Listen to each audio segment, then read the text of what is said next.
नमस्कार दोस्तों, बहुत स्वागत है आप सभी का प्यारा बात पर। कैसे हैं आप सब। कुछ समय पहले मैंने एक वीडियो बना के बताया था कि किस प्रकार से भारत सरकार और भारतीय खुफिया एजेंसियां विश्व भर में फैले हुए खालिस्तानियों और जिहादियों को चुन चुन के मार रही हैं, उनकी टारगेटेड किलिंग कर रही हैं। इसी सिलसिले में इसी साल 18 जून को कनाडा के सरे में एक खालिस्तानी हरदीप सिंह निज्जर की गोली मारकर हत्या कर दी जाती है। अब गोली किसने मारी, कौन हत्यारे थे, इसका कोई अभी तक खुलासा नहीं हो पाया है, कोई पता नहीं चला है। लेकिन इसी से संबंधित एक बड़ा समाचार कनाडा से आता है। कनाडा के प्रधानमंत्री जस्टिन ट्रूडो एक आपातकालीन बैठक बुलाते हैं वहां की संसद की, और वो कहते हैं कि हरदीप सिंह निज्जर की हत्या के पीछे हमें भारतीय खुफिया एजेंसी राव की संलिप्तता के होने का संदेह है। Over the past number of weeks, Canadian security agencies have been actively pursuing credible allegations of a potential link between agents of the government of India and the killing of a Canadian citizen, Hardeep Singh Nijjar.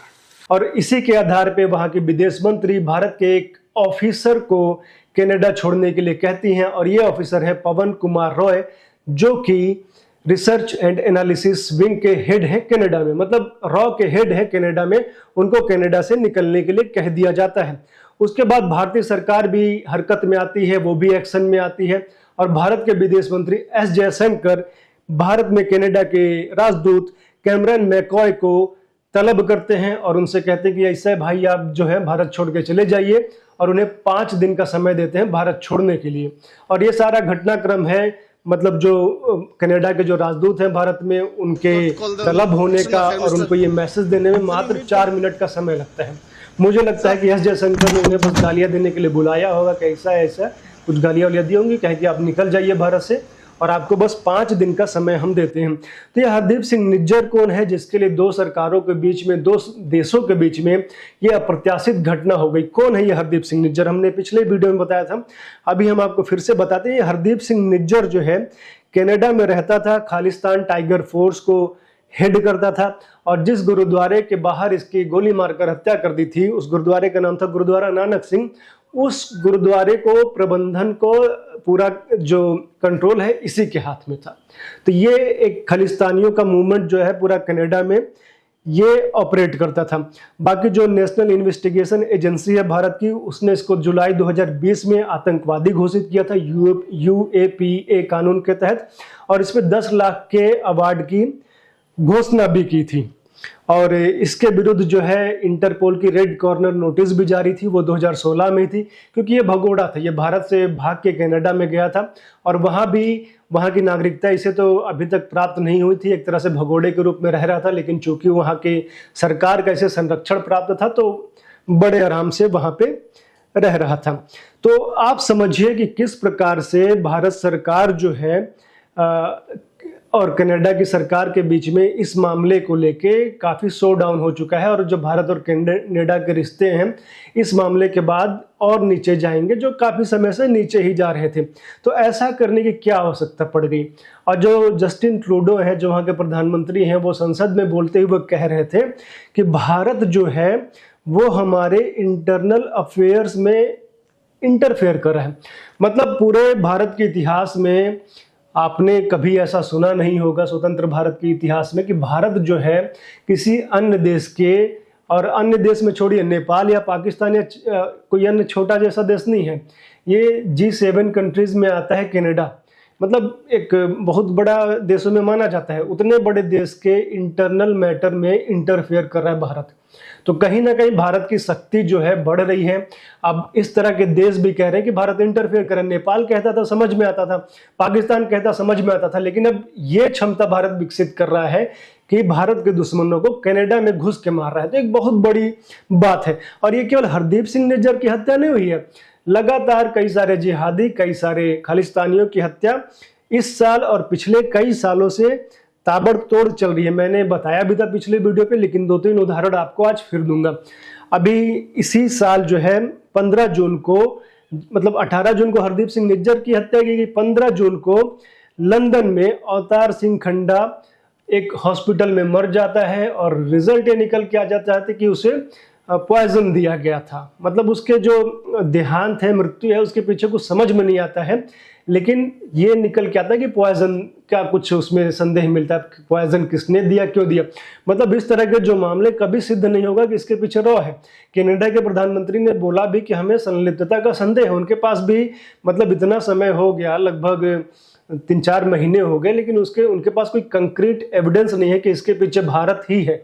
वो कह रहे हैं हमें संदेह है, और उसके basis पे इतना बड़ा एक्शन लेना, मतलब तो ये समझिए कभी भी ये खुल के सामने नहीं आता। तो अवतार सिंह खंडा इस तरह से मर जाता है। अवतार सिंह खंडा कौन था? एक खालिस्तान लिबरेशन फोर्स को हेड करता था, जो कि एक आतंकवादी संगठन था, और इसने ही लंदन में भारतीय दूतावास में जो तिरंगा लगा था उसको हटाने का प्रयास इसने किया था, और वहां पे खालिस्तानी झंडे इसने लगाए थे। जब ये घटना होती है उसके कुछ दिन बाद ही इस तरह से ये मृत पाया जाता है। इसको कोई बीमारी भी नहीं थी। और ये जो अवतार सिंह खंडा है ये अमृतपाल सिंह का मेंटोर भी है। अमृतपाल सिंह को आप जानते होंगे कि वारिस पंजाब दे का हेड, जो कि अभी आसाम के किसी जेल में सड़ रहा है। वारिस पंजाब दे का हेड एक और था, दीप सिद्धू।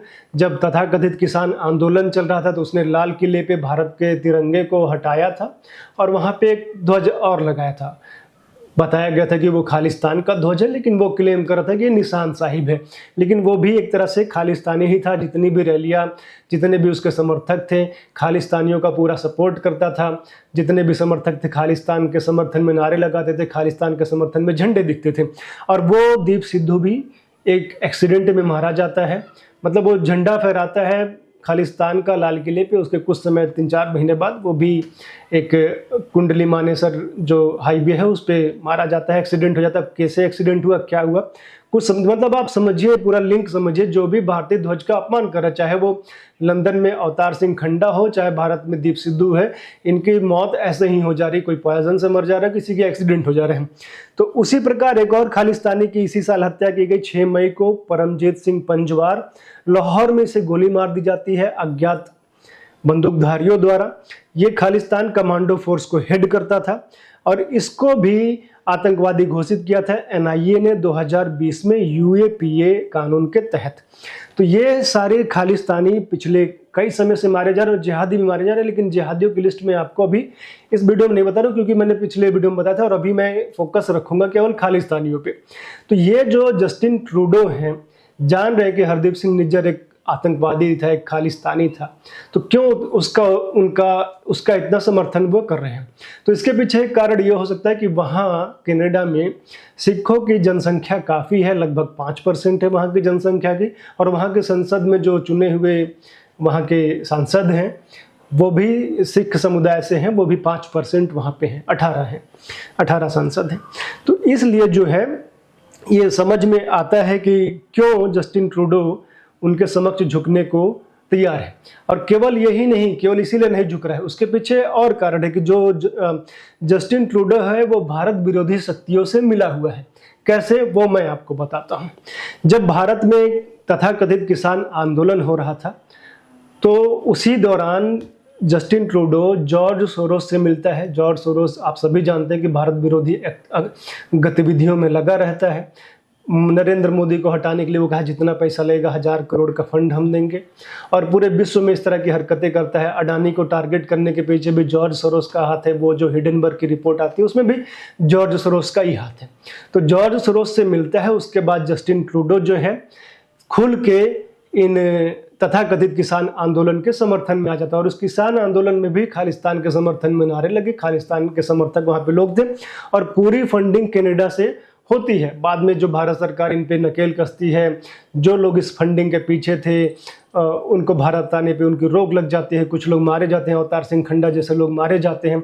तो काफ़ी सारी चीज़ें होती हैं, लेकिन आप समझिए कि जस्टिन ट्रूडो किस प्रकार से भारत विरोधी गतिविधियों में लगा। इसने जो है किसान आंदोलन का समर्थन किया, जबकि यही ट्रूडो जब वहाँ पे एक आंदोलन हुआ, जब ट्रक वालों ने वहाँ पे विरोध कर दिया, प्रोटेस्ट किया, तो उन पे इमरजेंसी पावर लगा के उनको वहां से हटाया। और भारत में कह रहा था कि सभी को बोलने का अधिकार है, सभी को शांतिपूर्वक प्रदर्शन करने का अधिकार है, लेकिन भारत में ये जो आंदोलन हुए थे कितने शांतिपूर्वक हुए थे ये सभी को पता है कि किस प्रकार से लोगों को हाथ पैर काट के टांग दिया जा रहा था, पूरा हाईवे ब्लॉक किया गया था, जबकि कनाडा में तो ट्रकर्स ने केवल हाईवे ब्लॉक किया था और यहाँ पे तो पूरी दिल्ली को इन्होंने चारों तरफ से घेर के रखा हुआ था।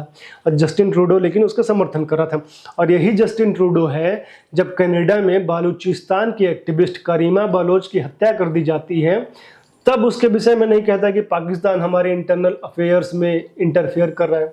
करीमा बलोच बलूचिस्तान की एक्टिविस्ट थी, बलूचिस्तान के लोगों के लिए आवाज़ उठाती थी, पाकिस्तान बलोच में जो लगातार अत्याचार कर रहे हैं उसके विरुद्ध आवाज़ उठाती थी। और जब उसकी हत्या कर दी गई तो उसकी बॉडी भी उसके संबंधियों को, उसके मित्रों को नहीं दी गई।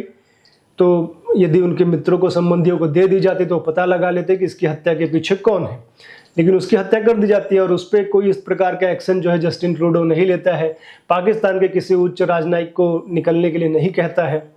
तो ये आप समझिए कि जस्टिन ट्रूडो का डबल स्टैंडर्ड है, किस प्रकार से वो भारत विरोधी शक्तियों से मिला है। क्योंकि बलूचिस्तान की जो एक्टिविस्ट थी करीमा बलोच, मोदी जी का भी समर्थन बलूचिस्तान को लेके है कि किस प्रकार से पाकिस्तान बलोच में अत्याचार कर रहा है। बलूचिस्तान में मोदी जी ने भी 2016 में लाल किले की प्राचीर से कहा था, बलूचिस्तान का मुद्दा उठाया था। और इस पूरी लड़ाई में करीमा बलोच एक प्रमुख आवाज़ थी। उन्होंने कनाडा में शरण ली थी क्योंकि पाकिस्तान में उनकी जान को खतरा था, उनके ऊपर कई बार हमले भी हो चुके थे, लेकिन कनाडा में शरण ली और कनाडा में उनकी हत्या कर दी जाती है इसी प्रकार से, उसमें कुछ नहीं बोलता है। लेकिन ये जो भारत और कनाडा के रिश्ते हैं, ये पिछले काफ़ी समय से इसी तरह डाउन जा रहे हैं। और इन्हीं सब मामलों को लेकर, इन खालिस्तानियों के मामले को लेकर आप देखिए G20 अभी भारत में हुआ था 9 से 10 सितंबर को, जिसमें कई देशों के 20 देशों के लोग आए थे, जिसमें अफ्रीकन यूनियन भी शामिल हुआ बाद में, तो इसमें कनाडा भी आया था। लेकिन मोदी जी ने सभी के साथ द्विपक्षीय वार्ता की, बायलैटरल मीटिंग्स की, लेकिन जस्टिन ट्रूडो के साथ नहीं की। तो ये एक तरह से स्नब के तौर पे देखा गया कि एक तरह से करारा तमाचा मारा जस्टिन ट्रूडो को कि उन्होंने उनके साथ बायलैटरल मीटिंग नहीं की। और उसके बाद जो भारत और कनाडा के बीच में एक ट्रेड मिशन होने वाला था, एक ट्रेड समझौते पे हस्ताक्षर होने वाले थे, अक्टूबर में मिशन भारत आता कनाडा से, वो नहीं आता है, वो पोस्टपोन कर दिया जाता है इन्हीं सब मामलों को लेके। और मोदी जी जो हैं, जब वो जस्टिन ट्रूडो यहाँ पर आते हैं तो वो किस प्रकार से कनाडा में खालिस्तानी एक्टिविटी कर रहे हैं, भारत के हितों का विरोध कर रहे हैं, उसकी बात को भी मोदी जी उठाते हैं। और इसी साल जून में इंदिरा गांधी की हत्या को लेके एक वहाँ पे परेड की गई थी, एक बोट में एक परेड निकाली गई थी जिसमें खालिस्तानियों को इंदिरा गांधी की हत्या करते हुए दिखाया गया था। उसका मैं वीडियो आपको लगा दे रहा हूँ, वीडियो आप देख लीजिए, फोटो देख लीजिए। और उसका भी मोदी जी ने उस बात को उठाया। उसके बाद जस्टिन ट्रूडो ने भी बात, ये जो हरदीप सिंह निज्जर का जो वहाँ पे हत्या हुआ, तो जस्टिन ट्रूडो ने भी इस बात को उठाया, लेकिन मोदी जी ने कहा कि हमारी तो कोई इन्वॉल्वमेंट इस तरह की चीज़ों में नहीं है।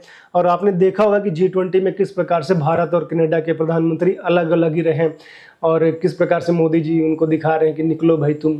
तो आप मतलब ये G20 में भी स्पष्ट दिखाई दे रहा था। 9 और 10 को इस तरह की चीज़ें हो रही थी। और 12 सितंबर को जो सिख फॉर जस्टिस का अध्यक्ष है गुरुपतवंत सिंह पन्नू, वो भारत विरोधी बयान कनाडा में दे रहा था। मतलब प्रधानमंत्री उनके यहाँ रुके थे क्योंकि उनकी फ्लाइट खराब हो चुकी थी, उनका एयरक्राफ्ट खराब हो चुका था, लेकिन वहाँ पे इनके समर्थक अपने काम पे लग गए थे। मतलब कि यहाँ पे मोदी जी उनको स्नब कर रहे हैं, उनको लगातार डांट फटकार रहे हैं। और कई मीडिया में ये छपा भी कि मोदी जी लगातार उनको डांट फटकार रहे हैं। ये यहाँ पे बैठ के लगता है फ़ोन ऑन करके समझाए होंगे कि भाई अपने लोगों को निकालो, गुरुपतवंत सिंह पन्नू को निकालो, कुछ करो। मोदी जी यहाँ पे बहुत डांट रहे हैं। और वहाँ पे जाते हैं कनाडा तो 3 दिन बाद ही इस तरह से कहते हैं कि हमें संदेह है कि भारत की संलिप्तता है इसमें। और उसके बाद जो है रॉ के हेड को निकलने के लिए कह दिया जाता है। तो जब मोदी जी इस बात को उठाते हैं कि आपके यहाँ तो भाई भारत विरोधी गतिविधियां हो रही हैं, इस तरह की चीज़ें हो रही हैं, तो जस्टिन ट्रूडो का बयान आता है कि कनाडा के लोग हैं, उनके freedom of expression, freedom of peaceful protest, उसको हम उसकी रक्षा करना हमारा कर्तव्य है। लेकिन हाँ, हम जो ये हैट्रेड है उसके विरुद्ध भी हम कुछ एक्शन लेंगे। लेकिन ये जो कह रहे हैं कि कनाडा के जो लोग हैं उनके right to protest, freedom of expression की हम रक्षा करेंगे, तो जो हरदीप सिंह निज्जर है तो कैनेडियन भी नहीं था, ये तो इलीगल इमिग्रेंट था, भारत से भाग के गया था, वहाँ पे इसका पासपोर्ट भी नहीं बना था, वहाँ की अथॉरिटीज़ ने इसे निकलने के लिए कह दिया था। फिर इसने असाइलम के लिए अप्लाई कर दिया, तो असाइलम में रहा, फिर 11वें दिन बाद किसी कनाडाई महिला से शादी कर लिया, वो भी नहीं एक्सेप्ट हुआ। फिर भी वही रह गया और धीरे धीरे इसको ऐसा संरक्षण मिला वहाँ पे खालिस्तानियों का और भारत विरोधी शक्तियों का कि वहाँ के गुरुद्वारे का अध्यक्ष बन गया, वहाँ पे इसने खालिस्तान टाइगर फोर्स बना लिया। तो ये कहीं ना कहीं स्पष्ट दिखा रहा है कि वहाँ के जो प्रधानमंत्री जस्टिन ट्रूडो हैं वो आतंकवादियों से सारे पूरी तरह से मिले हुए हैं। और जहाँ तक भारत विरोधी गतिविधियों की बात है, किस प्रकार से कनाडा में लगातार भारत विरोधी गतिविधियाँ हो रही हैं, तो अभी सितंबर 12 को ही ये जो सिख फॉर जस्टिस का अध्यक्ष है पतवंत सिंह पन्नू, इसने एक रेफरेंडम कराया नानक साहिब गुरुद्वारा में। ये वही गुरुद्वारा है जहाँ का ये हरदीप सिंह निज्जर अध्यक्ष था और जिसके बाहर उसे मारा गया। वहाँ पे एक रेफरेंडम उसने कराया कि खालिस्तान बनना चाहिए या नहीं बनना चाहिए, सितंबर 12 को। आप समझिए कनाडा के प्रधानमंत्री भारत में हैं, मोदी जी ऑफर कर रहे हैं एयर इंडिया का विमान कि आप जा सकते हैं, हम आपकी व्यवस्था कर देंगे, और ये यहाँ पे बैठ के वहाँ पे इनके संरक्षण के माध्यम से वहाँ पे गुरु पतवंत सिंह पन्नू रेफरेंडम करा रहा है कि खालिस्तान बनना चाहिए कि नहीं बनना चाहिए। और भी कई सारी भारत विरोधी गतिविधियाँ होती हैं, कई सारे मंदिरों को वंडलाइज किया जाता है, उसमें तोड़ फोड़ की जाती है, खालिस्तान के समर्थन में स्लोगन लिखे जाते हैं, पोस्टर चिपकाए जाते हैं मंदिरों में। भाई आपको खालिस्तान चाहिए तो आप गुरुद्वारे में पोस्टर लगाइए, या फिर जो आपके जगह है वहाँ पोस्टर लगाइए, आप मंदिर में क्यों पोस्टर लगा रहे हैं?